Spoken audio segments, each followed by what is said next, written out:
Halo semuanya, perkenalkan nama aku Amelia Kristanti. Nah, di video kali ini aku mau jelasin lebih lagi tentang kontrol PID motor DC dengan Simulink. Jadi langsung aja ya, kita masuk ke materinya.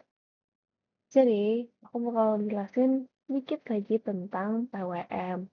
Jadi, PWM itu teknik untuk mendapatkan sinyal analog dari sumber digital dengan memanipulasi lebar pulsa. Dengan cara dia mengubah rasio waktu on high terhadap waktu off atau low, di mana dia turun dalam satu periode.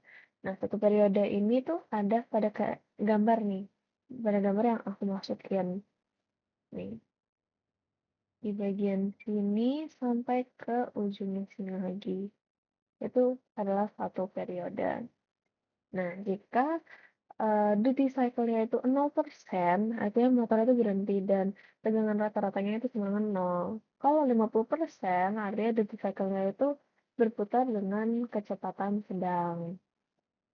Dan kalau 100% duty cycle-nya, motornya itu berputar dengan kecepatan penuh. Nah, sama kayak di gambar yang aku punya, misalnya kalau 25%, artinya dia 25% dari satu periode itu dia nyala dan 75% atau sisanya dalam satu periode itu dia mati. Sama halnya kalau 50% artinya 50% dia nyala dan 50% dia mati. Juga sama kalau 75% artinya kebalikannya 25%. Jadi 75% dia nyala dan 25% dia turun atau dia mati. Next itu aplikasi PWM pada motor DC. Jadi fungsinya itu untuk mengatur kecepatan motor tanpa kehilangan torsi yang signifikan dibandingkan menurunkan voltase secara linear. Nah, di sini juga ada integrasi Simulink-nya, yaitu menggunakan blok PWM generator untuk mengonversi sinyal kontrol menjadi pulsa yang dipahami oleh driver motor. Kan mekanisme kerja PWM tadi itu bekerja dengan cara melakukan switching atau software on and off pada tegangan supply dengan frekuensi yang sangat tinggi. Nah, di dalam Simulink ini kita bisa menggunakan sinyal kontrol dari PID yang biasanya itu bernilai 0 sampai 255 atau 0 sampai yang aku bikin itu minus 255 yang kemudian dikonversi oleh blok PWM generator menjadi pulsa digital yang menggerakkan driver motor itu sendiri. Nah, lanjut yaitu ke encoder motor DC atau feedback sensornya. Jadi, definisinya ini artinya itu perangkat elektromekanis yang mengubah posisi sudut atau gerakan poros menjadi sinyal elektrik. Nah, di encoder 2 pin ini atau kita bisa sebut dengan incremental, ini tuh menggunakan dua sinyal, fase A dan fase B yang berbeda fase 90 derajat atau kita bisa sebut juga dengan quadrature. Nah, fungsi dalam kontrol ini itu tuh memberikan data kecepatan dalam RPM atau posisi aktual kepada controller. Nah, mungkin kalian nanya ya, kenapa sih pakai dua pin? Jadi encoder ini tuh biasanya memiliki dua output sinyal digital. Yang saya sebut tadi ada fase A dan fase B. Nah, kedua sinyal ini itu memiliki perbedaan 90 derajat. Gitu. Jadi mungkin aku jelasin tentang cara kerjanya quadrature encoder ini. Jadi dia bisa mendeteksi arah. Jika fase A itu mendahului fase B, maka motor berputar secara jarum jam atau kita bisa bilang clockwise. Dan sebaliknya untuk counterclockwise. Kalau nah, selanjutnya itu ada resolusinya, yaitu jumlah pulsa per putaran itu menentukan seberapa presisi pembacaan sensor. Nah, data processing ini, yaitu dalam Simulink, pulsa ini dikonversi menjadi satuan kecepatan dalam radian per second atau RPM. Jadi logika pembacaannya, ah, jadi logika pembacaannya itu arah putarannya. Jadi jika mendeteksi sinyal A, maka dia akan naik dan sinyal B akan bernilai low. Berarti motor berputar secara arah jarum jam. Sebaliknya jika B memimpin atau B naik, maka sinyal A akan turun dan motor akan berputar secara berlawanan atau kita bisa bilang counterclockwise. Nah, untuk resolusinya ini, itu tuh setiap satu putaran motor, itu encoder mengirim sejumlah pulsa. Nah, di Simulink ini kita bisa menghitung frekuensi pulsanya ini untuk mendapatkan data kecepatan yang akurat bentuk dalam satuan RPM atau radian per second. Nah, dalam nanti koneksinya ini, nanti kedua pin ini akan dihubungkan ke blok counter atau interrupt di microcontroller agar tidak ada pulsa yang terlewat. Selanjutnya itu mengenai konsep kontrol PID pada motor DC. Nah, PID itu panjangannya Proportional Integral Derivative. P itu untuk mengurangi error, terus integral itu untuk menghilangkan steady state atau errornya.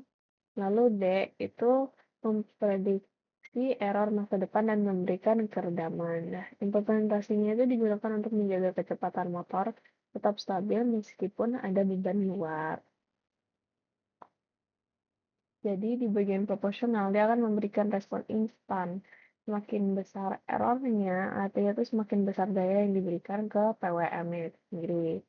Nah, di integral, itu tugasnya itu untuk mengeliminasi sisa error kecil yang tidak bisa diselesaikan oleh proporsional tadi, atau kita bisa disebut dengan steady state error, yaitu mengakumulasi error dari waktu ke waktu hingga target benar-benar tercapai. Nah, di derivatif ini, itu tuh sebagai rem atau peredam.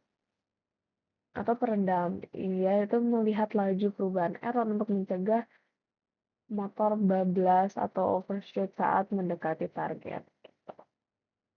Ini untuk percobaan yang aku bikin, ini tuh sama kayak yang sebelumnya, tapi di sini aku tambahin, yaitu delta encoder ini aku tambahin supaya aku bisa ngelihat speed filternya ini berapa. Nah, dengan speed filter ini kita juga butuh dikaliin barang alpha ini. Nah, alpha ini itu dapat dari mana? Ini dapat dari konstan yang kita atur. Misalnya aku atur,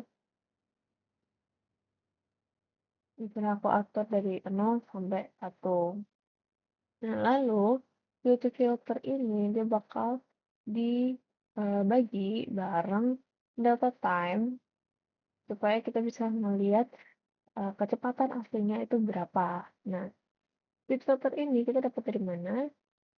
Sorry. Nah, delta time ini kita dapat dari mana? Delta time itu dapat dari sini, yaitu dari data real time itu dikurangi dengan data yang sebelumnya gitu. Jadi kita ngelihat errornya itu berapa, lalu kita dikalikan bareng speed filter ini, lalu kita bagi dan jadilah kecepatan. Nah, di sini tuh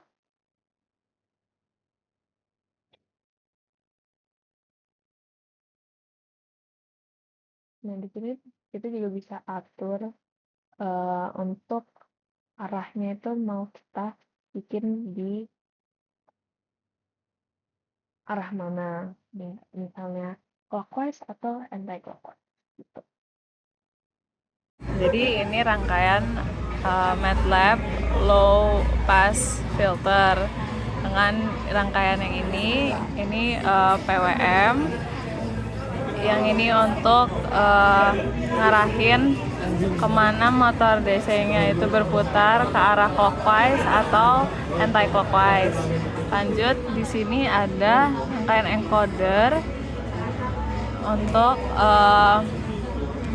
melihat nilai error dari real time encoder sama encoder sebelumnya. Selanjutnya di sini ada rangkaian low pass filter. Di sini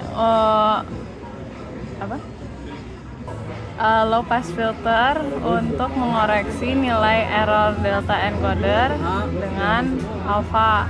Alphanya itu bisa disetting nilainya dari sini. Lanjut, di sini ada delta time. Ini untuk melihat selisih antara real time dan waktu sebelumnya. Lanjutnya di sini ada speed, yaitu nilai delta time gabung sama low pass filter. Dan di sini kita bisa lihat nilai dari low pass filter, dari delta encoder, sama dari speednya. Terus kita play.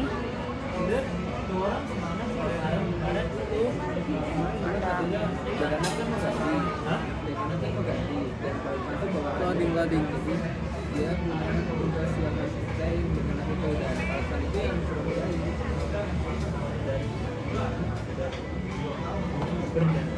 Loading.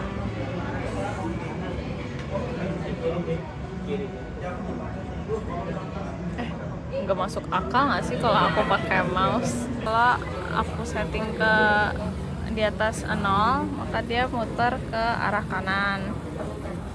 Lalu kalau aku setting di bawah 0, dia muter ke arah sebaliknya.